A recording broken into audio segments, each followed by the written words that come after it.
Boa noite. Boa noite, estamos ao vivo. Sejam muito bem-vindos. Sejam bem-vindos, boa noite, vão se chegando. Boa noite, Cíntia, boa noite, Débora. Sejam bem-vindos. Boa noite, Savana. Boa noite. Tá ok o som tá ok?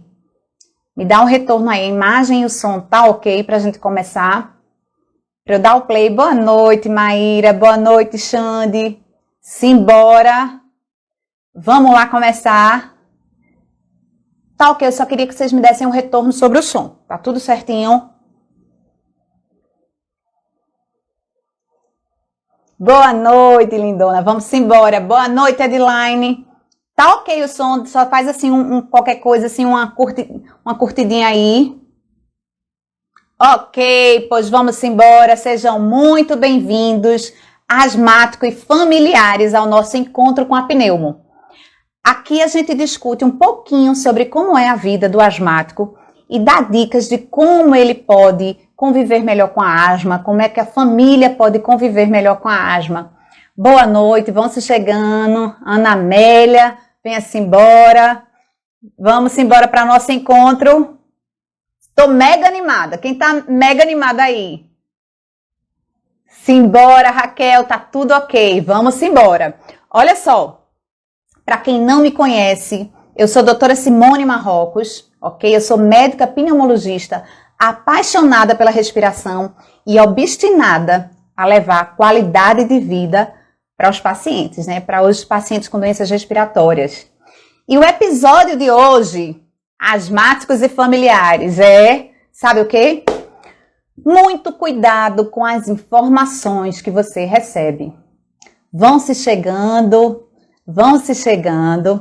Olha só, para a gente começar, nós estamos, justamente, todo mundo, vão se chegando, sejam muito bem-vindos.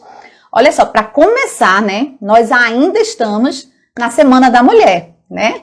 Quer dizer, todo dia é Dia da Mulher. E eu quero parabenizar a todas as seguidoras, todas as pacientes lindas, mulheres lindas, guerreiras, super de garra, que lutam a cada dia, que são mega guerreiras, né? Assim, porque a gente faz de tudo um pouco, né? A gente se vira em 1000 para dar conta das coisas que a gente tem. E nós todas estamos de parabéns, né? Boa noite, Lady Vânia. Então, parabéns a todas nós. E eu já vou começar chamando aqui, olha só, eu não quero me sentir só aqui, tá? Então, eu quero todos vocês conversando comigo, certo? Isso aqui é uma troca entre a gente. Eu preciso saber de vocês, se vocês estão entendendo. Boa noite, Gabriela. Se vocês estão entendendo direitinho, eu quero que a gente faça essa troca. Se não quero estar falando aqui sozinha não, tá certo? Posso contar com a colaboração de vocês? Posso contar, vai ser mega animado hoje. Boa noite, Simone, minha xará. Vai ser mega animado hoje? Ai, que massa. Pois vamos lá. Olha só, essa semana... No começo da semana, eu fiz uma enquetezinha sobre mitos, né? Quais são os mitos que vocês mais conhecem sobre asma? Deixa eu começar. Meu copinho rosa. Então, quais são os mitos mais frequentes que vocês conheciam sobre asma? E aí que começou uma história sobre simpatias para a asma, né? Começou a história de simpatias para a asma.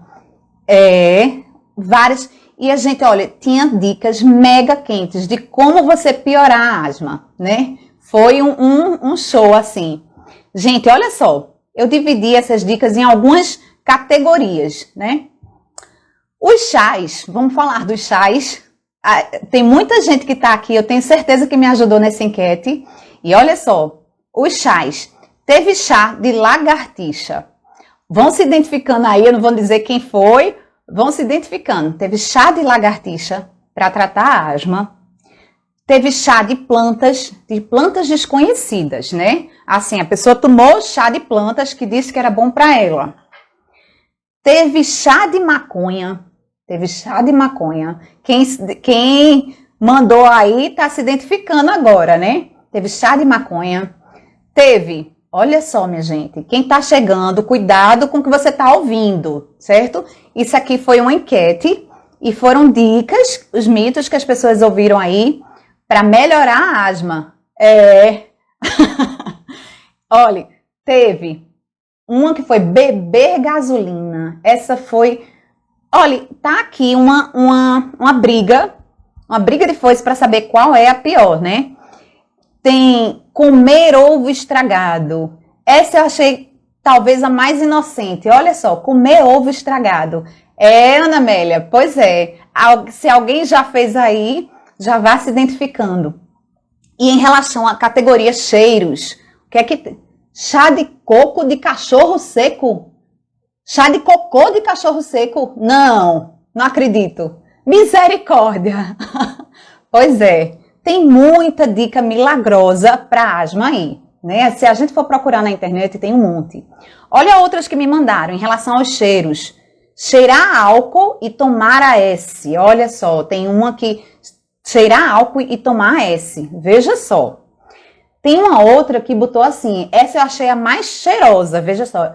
Uma dica que era cheirar álcool com casca de laranja e canela. Essa eu achei mais, é quase um perfume, né? Laranja e canela deve ser super gostoso, né? Esse eu achei mega esquisito. Eu não tinha ouvido falar ainda, que era, eu não entendi se era comer o cérebro.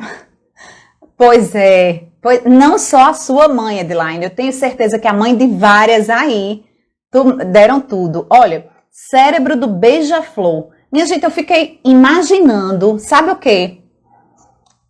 Primeiro, conseguir pegar o beija-flor é mega difícil, né? Então, assim, coitado do beija-flor. Já pensou se isso vira moda, né? Então, assim, pegar o cérebro do beija-flor. Então, isso aqui é uma brincadeira, né? Mas brincadeiras à parte, isso realmente a gente sabe que acontece, né? Isso acontece olha, tem vários, eu estou colocando aqui alguns relatos, bichinho do beija-flor, né, Maíra? Mas eu vou dizer, a pessoa é mega de conseguir pegar um beija-flor, né? E aí, provavelmente, claro que a gente sabe que houve boa intenção aí, né? Quem convive com asmático sabe das dificuldades, sabe do sofrimento que é viver com uma pessoa que não está. Chá da espinha de lula seca. Tem dica milagrosa para tudo, né?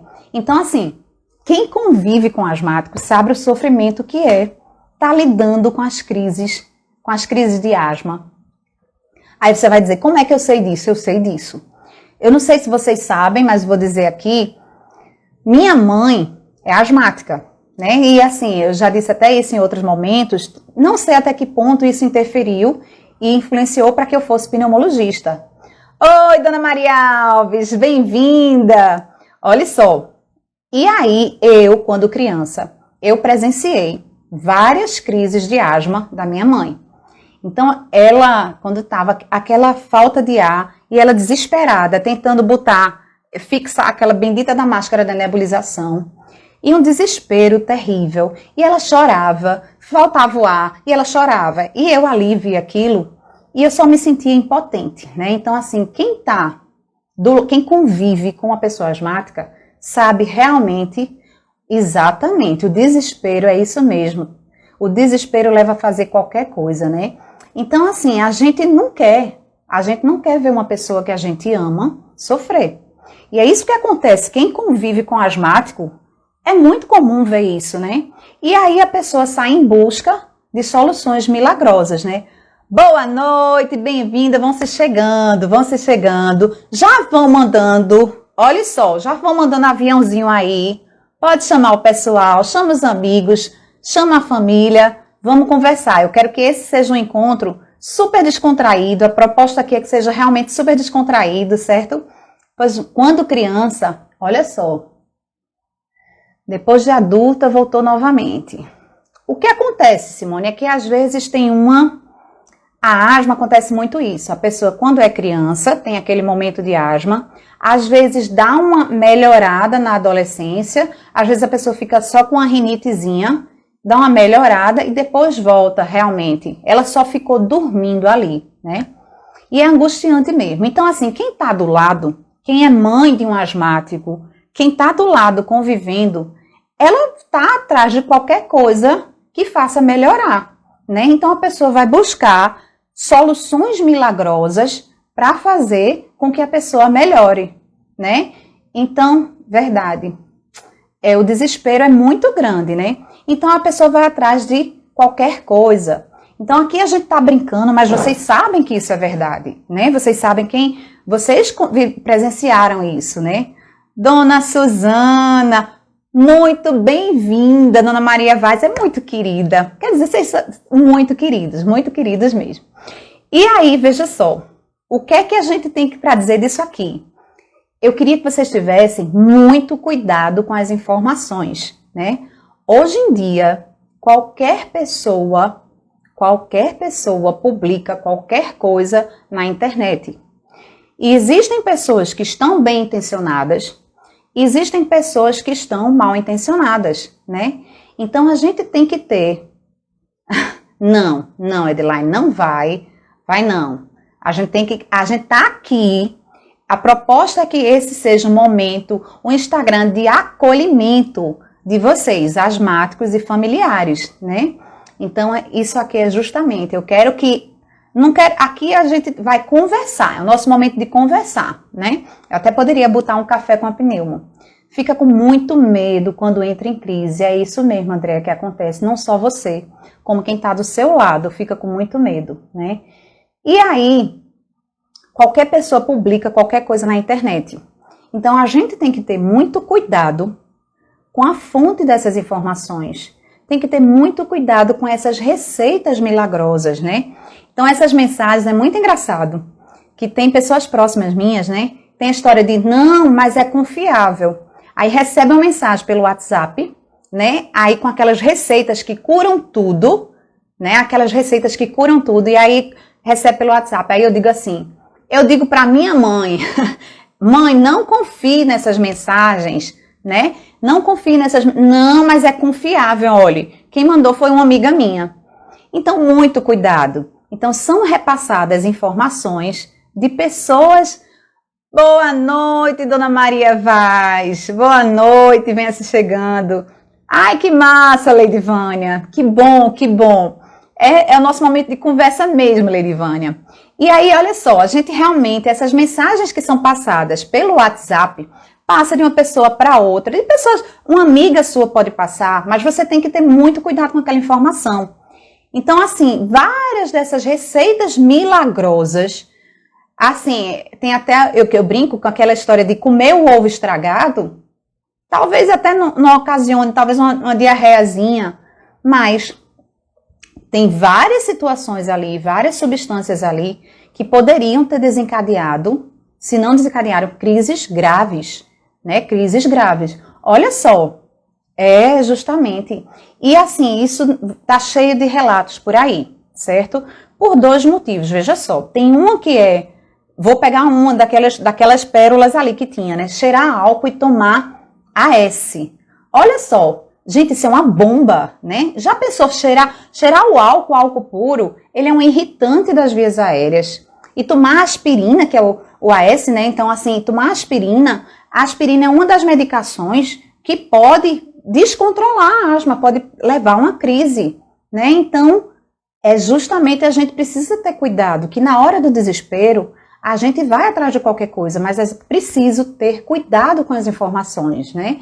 Essas receitas milagrosas podem levar o paciente para um UTI, podem levar o paciente a ser entubado e até a óbito, né? Pode até matar o paciente.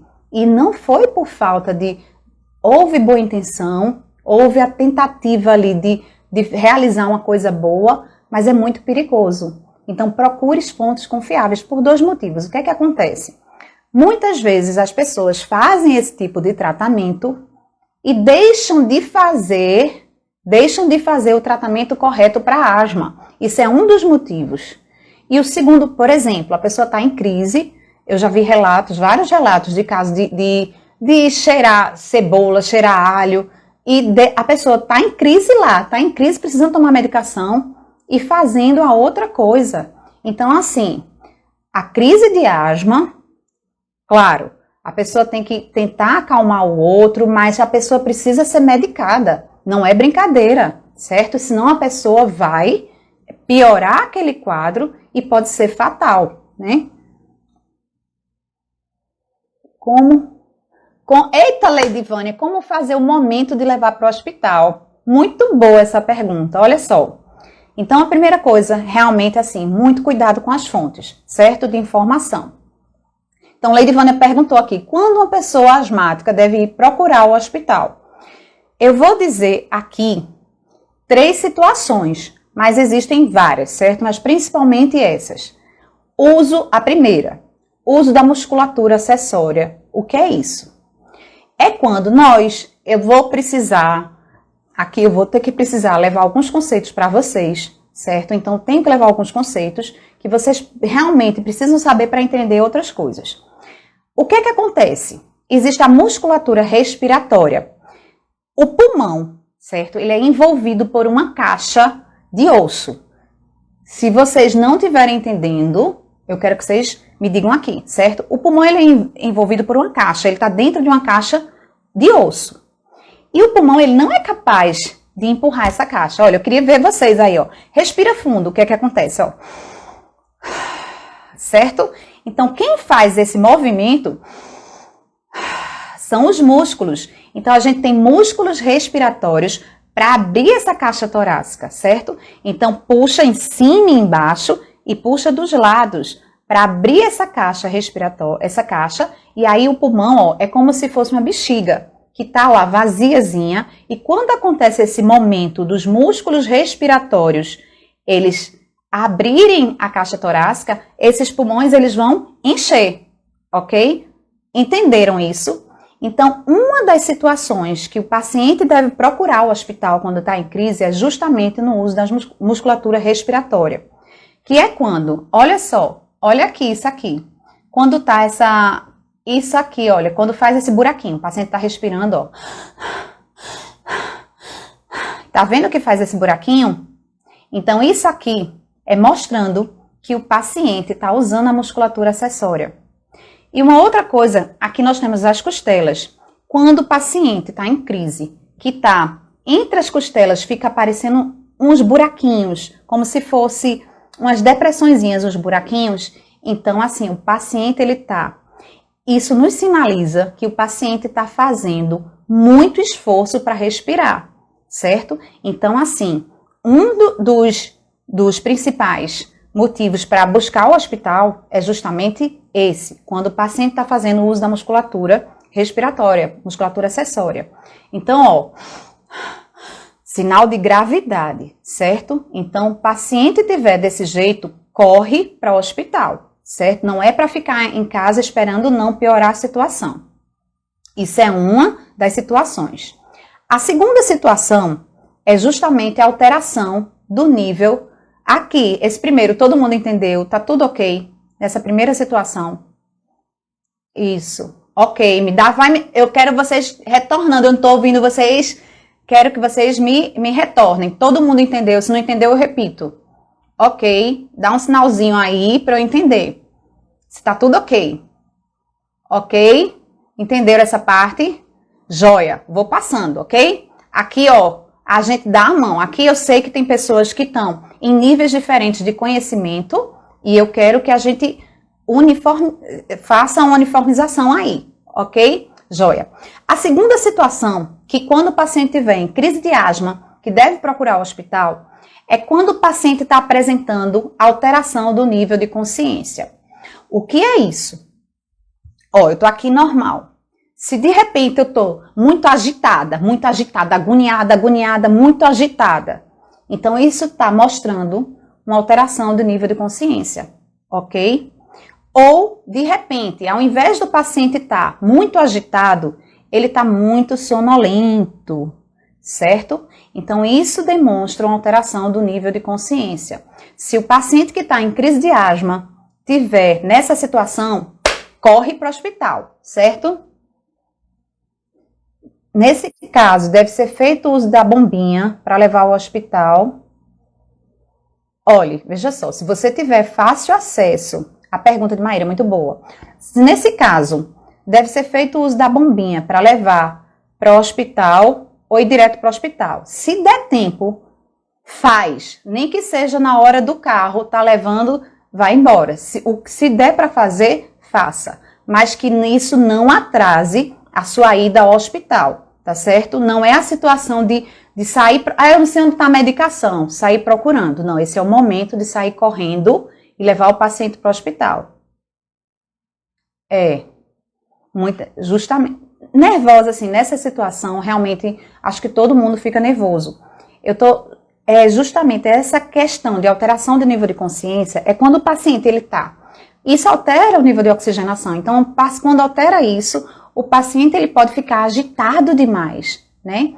Então, vou chegar na sua pergunta, Rosana, como saber se o cansaço é asma? A gente vai falar sobre isso aqui hoje.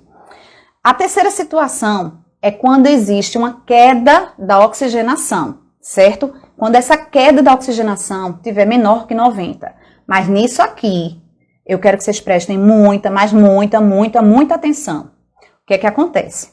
Primeira coisa, em asmático, você não vai esperar que o paciente venha, o paciente está bem, não caiu a oxigenação ainda. Não, está bem. E o paciente está lá, usando a musculatura acessória e está saturando bem. Não, certo? Então, olha, popularizou muito o oxímetro nesse período de pandemia, certo? Só que a gente tem que ter bom senso em tudo. É um aparelho.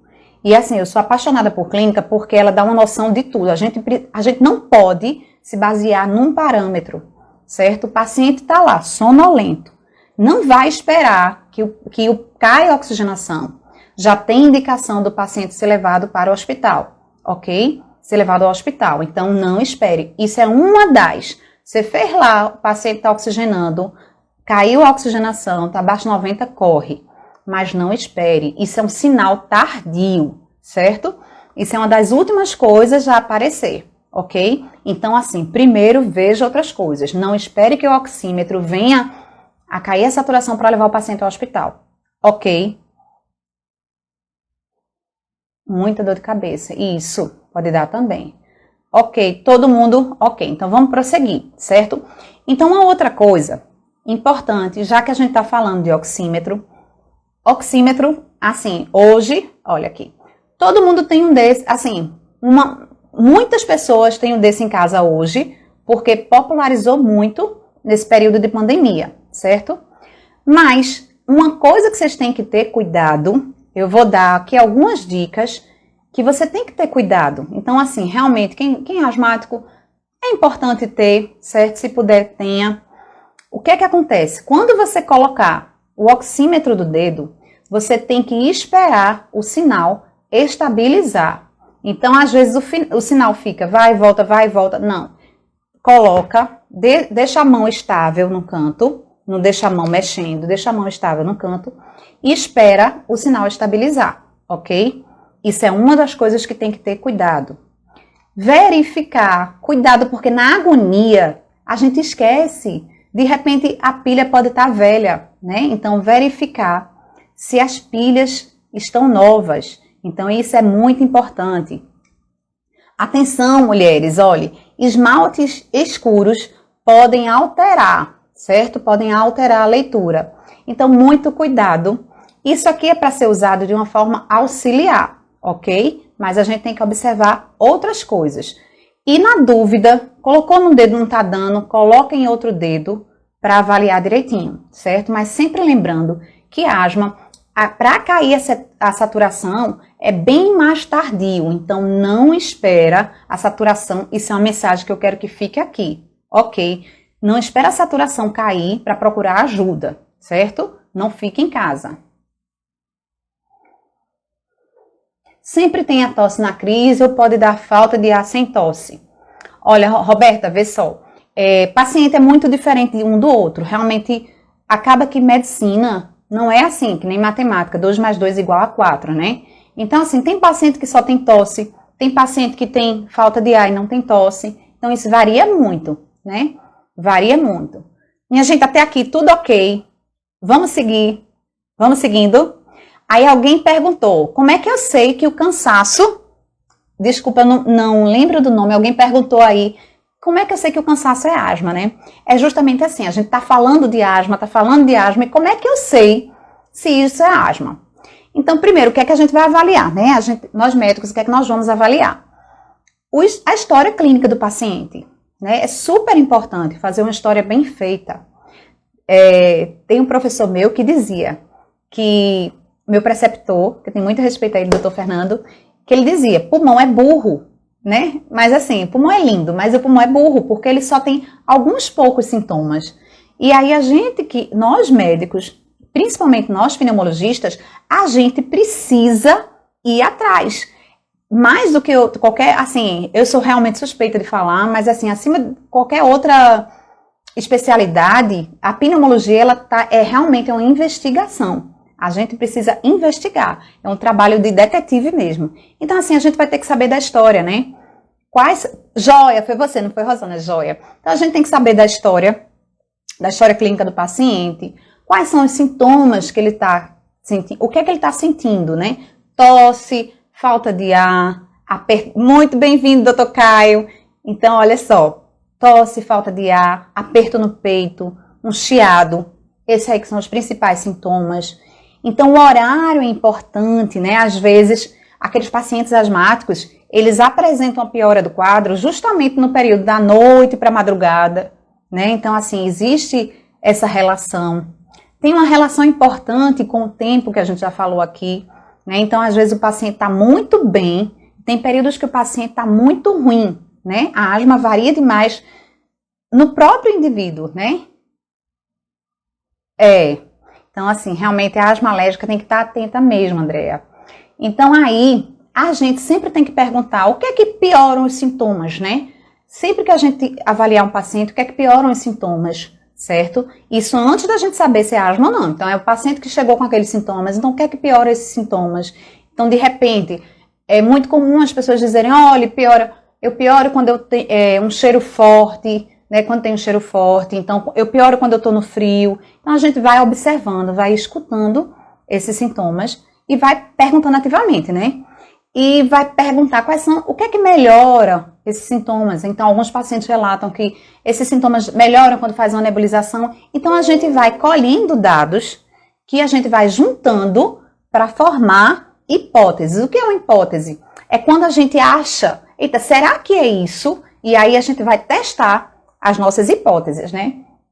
Então, a gente tem que perguntar em relação aos hábitos, né? Então, em relação aos hábitos dos pacientes, se o paciente fuma, se não fuma, se já fumou, se tem alguém em casa que fuma, isso é muito importante na pneumologia, principalmente. Então, assim, tem doenças que se parecem com asma, mas não são asma. Deixa eu ver aqui, meu filho nunca cansou. Meu filho nunca cansou, já teve 2 crises recentemente e ficou muito cansado. E não foi investigado. Precisa investigar, né, Rosana? Assim, é uma coisa que precisa investigar. Não dá pra gente dizer só, foi Covid e deixou pra lá, já que ele já teve, inclusive, 2 crises, né? Então, a gente precisa ir atrás. Nalva, olha só, minha asma não pode ver uma gota de chuva cair que já ataca.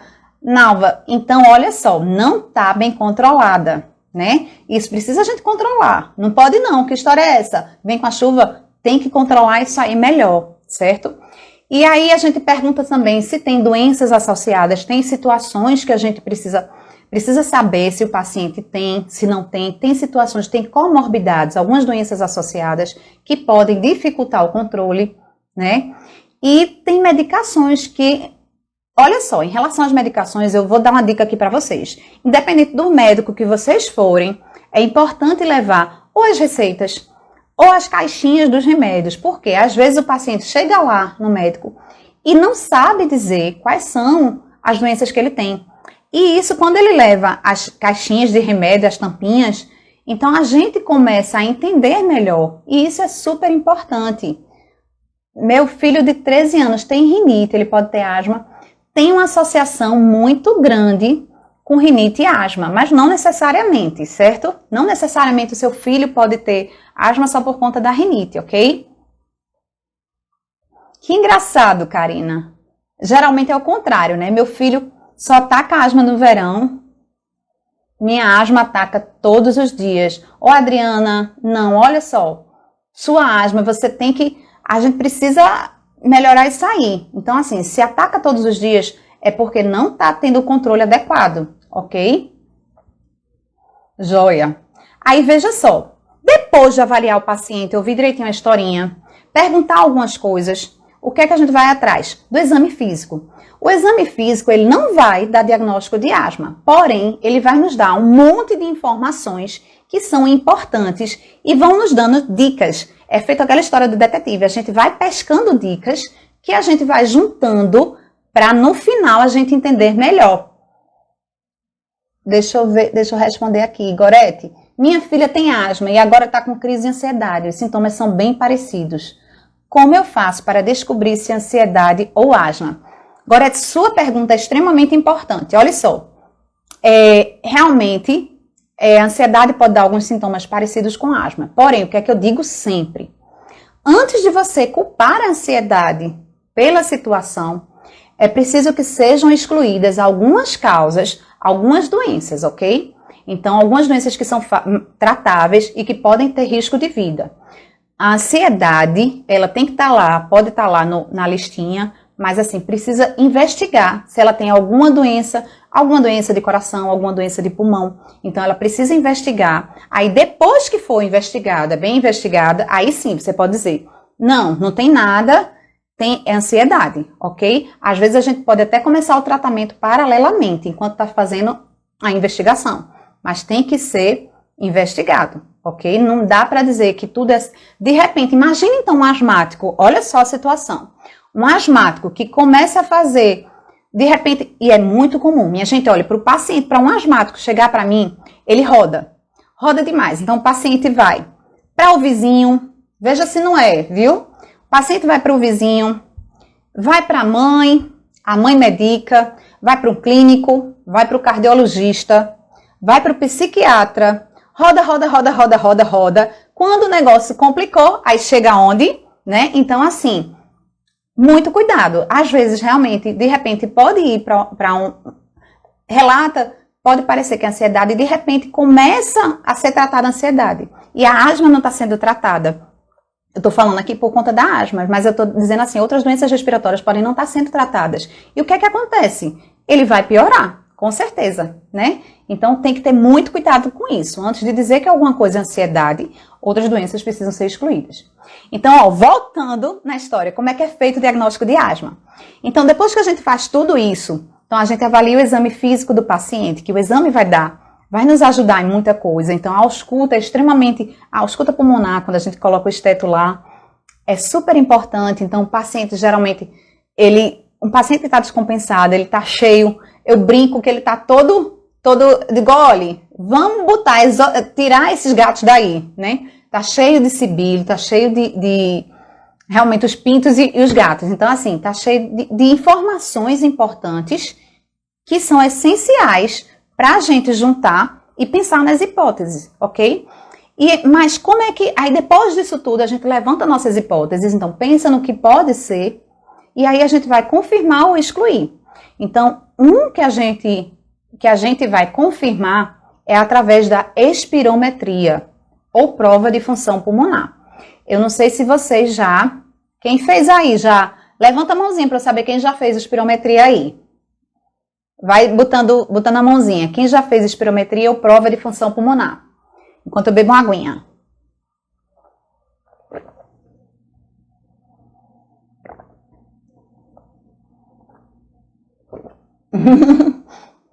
Saudades também, Tamara. Joia. Vão botando assim uma mãozinha, joia. Para eu saber mais ou menos. Quem foi que já fez espirometria? Joia. Joia. Muita gente já conhece. Joia. Então, vamos lá. Como é que é essa espirometria ou prova de função pulmonar? E, gente, como passa rápido o tempo, né? Já passou, mas olha só, vamos lá. Aloísio, um monte de gente. Joia, e como é esse exame? Tô para fazer, né, Edline? Olha só, como é que esse exame? O que é que acontece? Esse exame é feito no consultório médico, né? E o que é que acontece? O paciente, ele tem que soprar. Eu não trouxe para mostrar hoje, mas é feito com um tubinho mais ou menos desse, descartável, que o paciente ele vai soprar forte, rápido e sem parar aqui nesse tubinho. E aí, esse sopro vai ser transformado em gráficos e números pra gente. Vou ler já, tá correndo? Peraí. Eu vou terminar aqui de explicar a espirometria para ver as mensagens. Então aqui, esse sopro, ele vai ser convertido em gráficos, né? E números que nós pneumologistas a gente vai interpretar de acordo com a situação, né? Não é ruim, é um exame que você vai soprar forte e rápido, certo? Um sopro forte, rápido e longo, certo?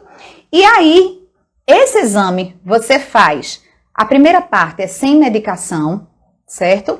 E a segunda parte do exame, aí, quando termina a primeira parte, a gente faz um broncodilatador, que é uma medicação para abrir as vias aéreas, né? E aí a gente vai avaliar se o paciente responde ou não a essa medicação, que é a segunda parte do exame, né? A prova broncodilatadora, que a gente chama, né? Então, assim, o diagnóstico da asma, ele é confirmado, a forma mais fácil, assim, é confirmado através da espirometria ou prova de função pulmonar. Antes de ir para o próximo, deixa eu responder algumas coisas aqui. Tenho tanto cansaço e tosse que achei que não conseguiria fazer a espirometria. Olha, isso é muito comum, né? Cíntia, que bom que você conseguiu, Cíntia. Olha só, é muito comum das pessoas irem com esse medo, né? Que estão cansadas e aí vão achar que não vão fazer. Gente, a espirometria é justamente para avaliar esses sintomas, né? Tosse, falta de ar, é justamente para avaliar se o paciente tem alguma doença respiratória, para excluir, é para avaliar essas situações. Então, assim, a gente tem como saber se o paciente está colaborando ou não, é importante a colaboração do paciente e a gente consegue fazer direitinho. Deixa eu ver aqui, deixa eu responder mais algumas antes de voltar.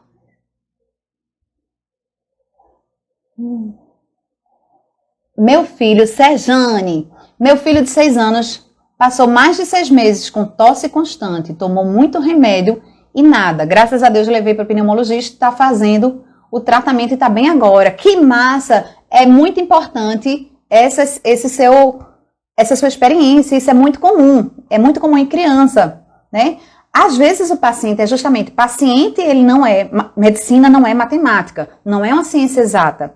Então, às vezes o paciente, ele começa o quadro de asma simplesmente com uma tosse, né? E a gente tem que ir atrás disso, tem que investigar. É por isso que precisa ter muito cuidado em relação aos xaropes, né? Aos xaropes que a gente toma, que podem mascarar os sintomas. Então, precisa investigar. Às vezes a asma, ela só tem a tosse como sintoma. E a gente precisa realmente investigar. Deixa eu responder mais uma. Deixa eu ver. Maíra. Vamos lá.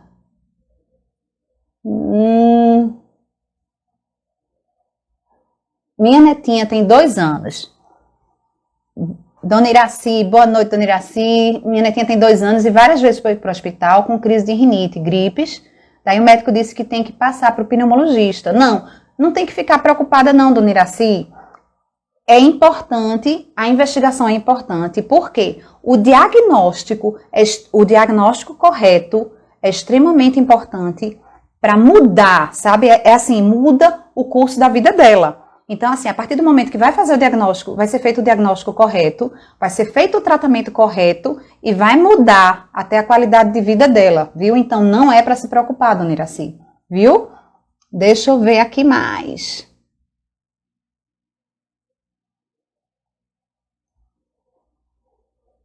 Eita, peraí. Ixi, meu Deus do céu. Vamos lá. Deixa eu pegar mais umas aqui. Minha gente, desculpa, porque tá subindo.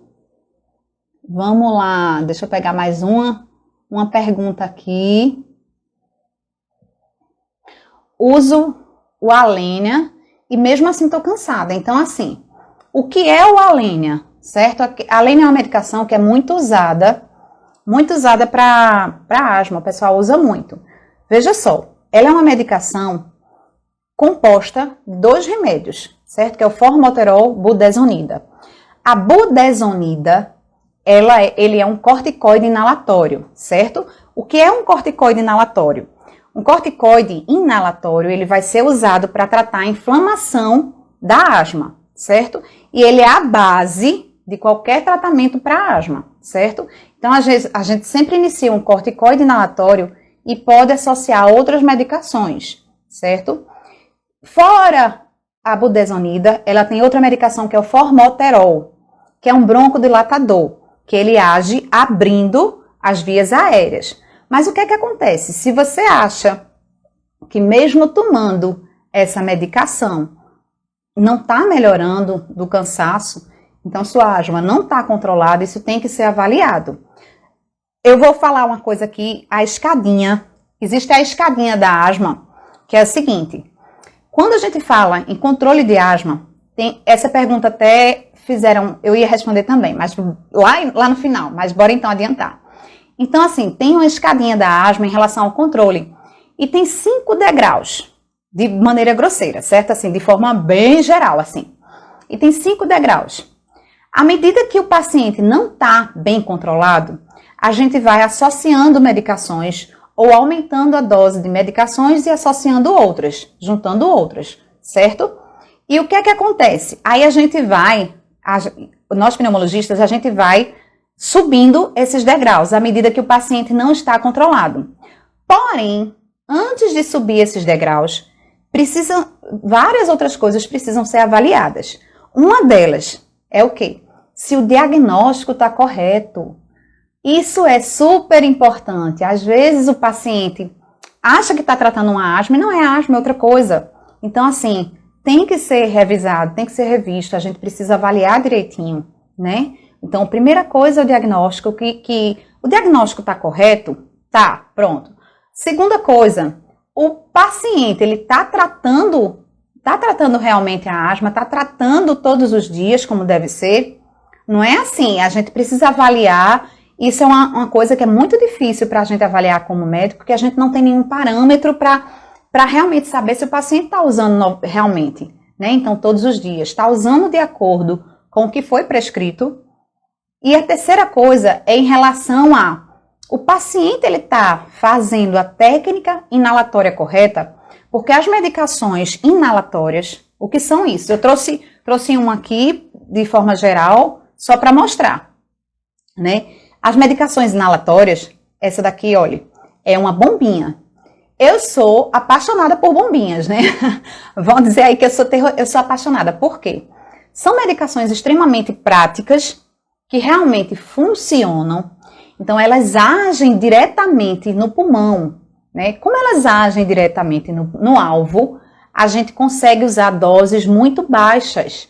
E o que é que acontece? Usando doses muito baixas, reduz os efeitos colaterais das medicações, né? O que é que acontece quando a gente compara uma bombinha com uma medicação, por exemplo, um xarope, certo? Então, assim, eu acho que muita gente aqui já tomou xarope de salbutamol, né?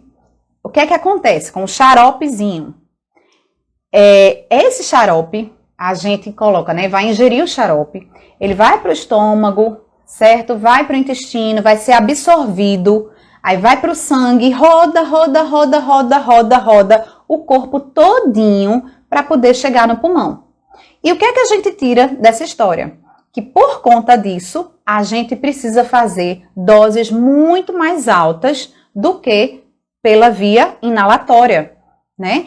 E por usar doses muito altas, os efeitos colaterais são mais frequentes, né? São mais presentes, né? Deixa eu ir descendo aqui. Minha gente, olha, eu tô adorando a participação de vocês. O que eu não consegui responder de pergunta, por favor, me mandem no direct, certo? Me mandem no direct, é muito importante essa troca.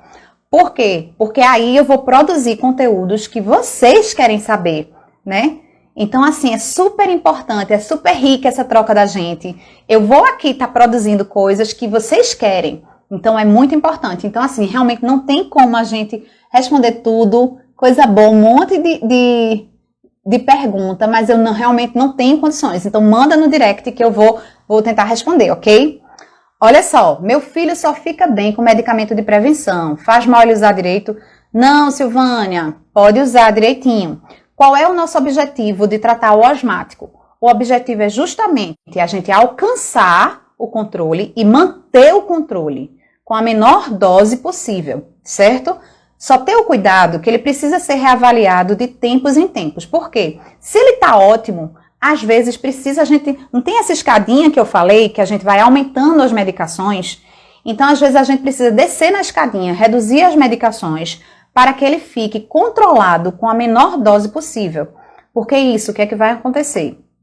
Vai evitar os riscos da asma relacionados à doença, certo? Mas também vai evitar os riscos relacionados aos efeitos colaterais da medicação. Então, não tenha medo, certo? De tratar. A medicação, o tratamento de prevenção é realmente o correto. A gente precisa evitar justamente que ele venha até as crises, tá? Eita, eu tô com medo de mexer aqui. Eliane, deixa eu te... Veja só, às vezes eu canso muito e sempre tomo Stamin, certo? Eliane, o ideal, cansaço, precisa ser avaliado, certo? O cansaço, ele pode ser várias coisas, desde... Pode ser anemia, sabia que cansaço pode ser anemia? Então, assim, cansaço pode ser anemia, cansaço pode estar relacionado a doenças do coração.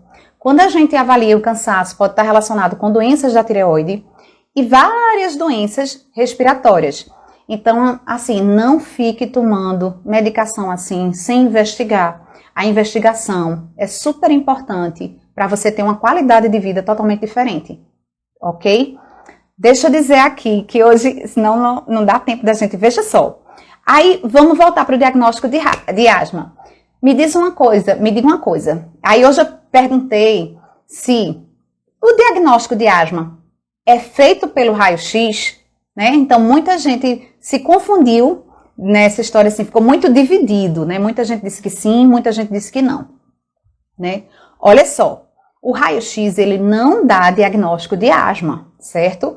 Só que eu brinco, eu sou apaixonada por raio-x, radiografia de tórax, eu sou apaixonada, porque é um exame simples, é um exame de fácil acesso, principalmente em emergências, né? Quando eu trabalhava em emergência, a gente precisa de um exame super fácil acesso, é um exame barato, né? Mas ele não dá diagnóstico de asma, mas ele nos dá várias informações importantes a respeito, então, informações que a gente vai juntar ali.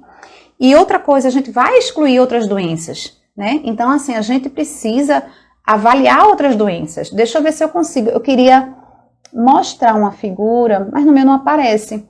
Então, assim, às vezes, a gente precisa fazer os diagnósticos diferenciais. É isso que a gente chama. Excluir outras doenças. Quando a gente está pensando em asma, o raio-x ele vai ajudar. Eu brinco lá no consultório que topou lá na porta, ganha o raio-x.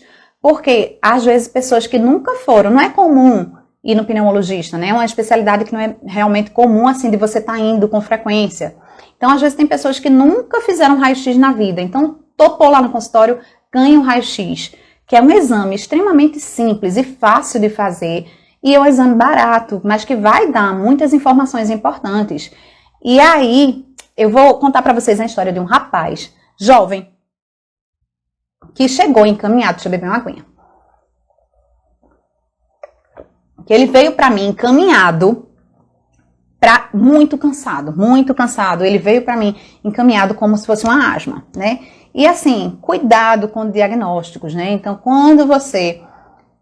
Essa história de diagnóstico é perigoso, né? Porque você às vezes taxa uma pessoa e carimba a pessoa pro resto da vida. E aí o rapaz chegou para mim com a história de asma. E o que é que aconteceu? Ele chegou muito cansado, muito suado, muito cansado. E chegou muito suado, era um rapaz jovem, ele tinha 30 e poucos anos, né? Uma faixa boa de quê? De asma, né? Mas aí ele chegou muito cansado, pálido, muito pálido, suor, um suor na testa, aquele suor bem importante. A pressão dele, aí é o que eu falo, da importância de um exame físico, né? Então, a pressão dele estava, sabe quanto? Era 210 por 120. A pressão bem alta, né? E aí, quando a gente foi auscultar, eu fui auscultar o pulmão e o coração, ele tinha um soprão no coração. E aí, por sorte, ele já veio com a radiografia, né? Lembre-se que ele veio encaminhado como se fosse asma, para tratar a asma, né? Pelo nome. Então, se a gente vai atrás desses carimbos, né? O carimbo, assim, de ser taxativo em relação a diagnósticos que vem, a gente tem que ter muito cuidado em relação a isso. E quando ele traz o raio-x, minha gente, o coração dele era enorme o coração dele. E o pulmãozinho dele estava muito congesto. Congesto é o seguinte, a ideia do congesto é como se estivesse cheio d'água, mais ou menos isso. E aí é justamente do que eu falo da importância do diagnóstico diferencial, né? Então, esse paciente, o que é que ele tinha, na verdade? Provavelmente ele tinha cardiopatia reumática. Então, assim, pessoas que tiveram amidalites com frequência na infância e complicaram com um problema relacionado ao coração. Então, não tinha nada a ver com asma, mas ele estava extremamente cansado, né? Quem fosse olhar podia dizer que ele estava realmente em crise de asma. Então, isso a gente tem que ter o maior cuidado, né? Minha gente, deixa eu só responder a uma pergunta que estão perguntando direto aqui. Olha só, em relação à asma, deixa eu pular aqui, que tinha tanta coisa para falar com vocês, mas não dá. Tanta coisa. Deixa eu ver aqui. Tá? Olha só. Yolanda, usa a bombinha todos os dias. Agora eu tô com Cândida. Cândida é um fungo. Já usei nistatina, mas não melhorou. Olha só, é muito comum corticoide inalatório. Quem faz uso de medicação para asma precisa ser orientado quanto aos efeitos colaterais. O corticoide inalatório tem efeito colateral? Tem. Os principais estão relacionados a feridinhas na boca, que são essas que você está falando, Yolanda. Feridinhas na boca e rouquidão. E como é que a gente consegue burlar isso aí, né? Para não ter. Fazer a lavagem toda vez que fizer uso da medicação para asma, então fazer a lavagem da boca. O que é que eu oriento? Pega um copinho da torneira mesmo, pega um copo, bota na boca, gargarejo, bochecha e joga a água fora. Não pode engolir essa água, ok? Olha só. Minha gente, que coisa boa. Vamos lá. Não tem nada melhor do que respirar bem. Olha só. Vamos lá. Eu faço uso de Alenia, Vala Lady. Espero que eu esteja falando boa noite. Olha só. Eu tenho asma e faço uso de Alenia. A pneumologista disse que ia tomar essa medicação para o resto da vida. Veja só, você precisa ser reavaliada de tempos em tempos, certo? Por quê? Essa medicação, como eu disse, são duas medicações. Então, tem momentos, a asma é como se fosse uma montanha-russa. Tem momentos que você está no pico e tem momentos que você está embaixo, né? Quando você está muito bem, você precisa ser reavaliado sim, para que sejam reduzidas essas medicações e que tenha menos efeito colateral, certo? E quando você está muito ruim, precisa ser reavaliado. Alguém perguntou aqui sobre a gravidade da doença. Eu queria falar disso, que é super importante, tem sido muito importante. Muita gente diz que faz uso de Alenia, aí diz, doutora, minha asma é grave. Veja só, o uso do Alenia isoladamente não configura uma asma grave. O que é isso? Veja só, o que é asma grave? Quando a gente fala em relação ao controle, a gente vai subindo nos degraus, certo? Então, assim, digamos que tem 5 degraus para a gente fazer o tratamento da asma. E a gente vai ou juntando as medicações e nisso, claro, investigar se o diagnóstico está correto, fazendo a técnica, vendo se o paciente está tratando direitinho, vendo se as medicações estão sendo usadas adequadamente, se a técnica inalatória está correta. Por quê? Isso é uma desvantagem das bombinhas. Então, não é uma medicação que a gente pode prescrever, passar num papel e dizer, tchau, paciente, não dá. A gente tem que mostrar como é que faz, porque isso muda realmente o tratamento da doença. E aí, o que é que acontece? Quando você tá... Eu me perdi aqui. Quando você está fazendo uso dessa medicação, então você vai subindo nos degraus. Quando chega lá em cima, que são justamente os graus 4 e 5, então são medicações que a gente vai usando meio que o máximo das medicações aqui, e esses pacientes são pacientes que a gente considera de difícil controle, né? Então a gente fala do controle para saber se o tratamento, se ele está sendo eficaz em tratar os sintomas, ok?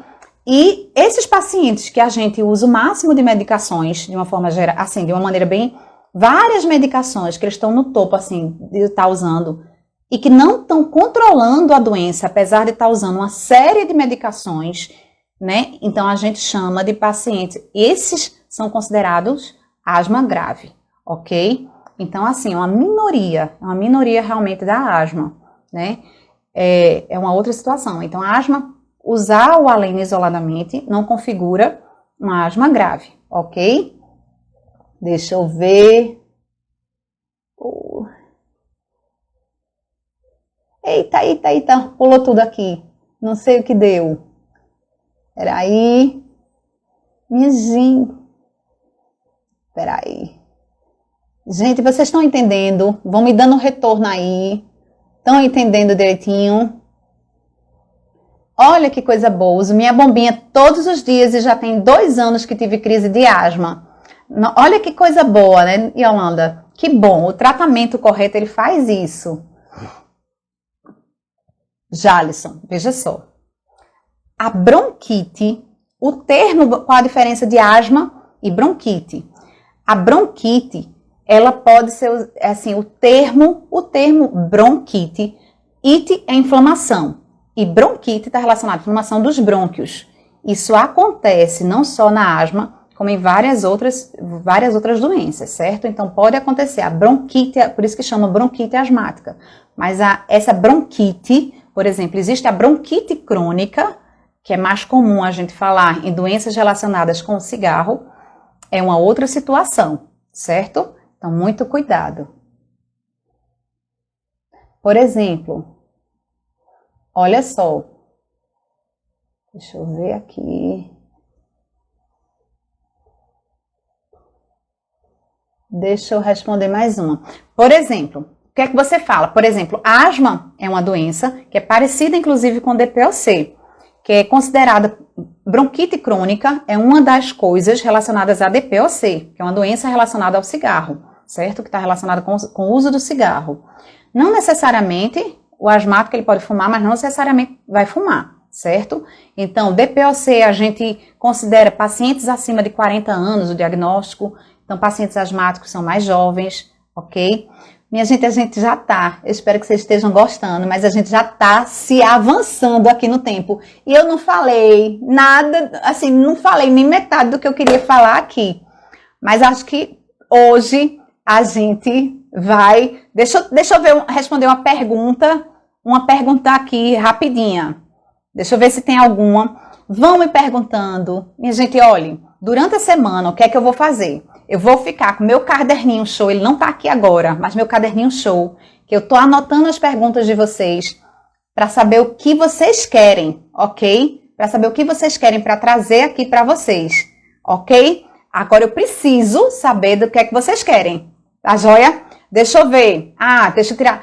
Eu ia falar sobre os mitos, uma outra coisa. Só essa pra gente terminar, certo?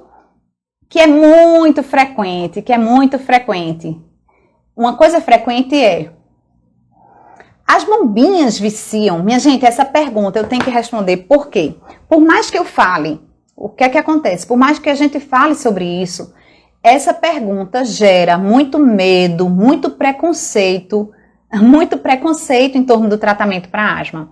Então, assim, a asma não controlada, uma grande parte do fato da asma não ser controlada é justamente porque as pessoas não fazem o tratamento correto, né? As pessoas não aderem ao tratamento.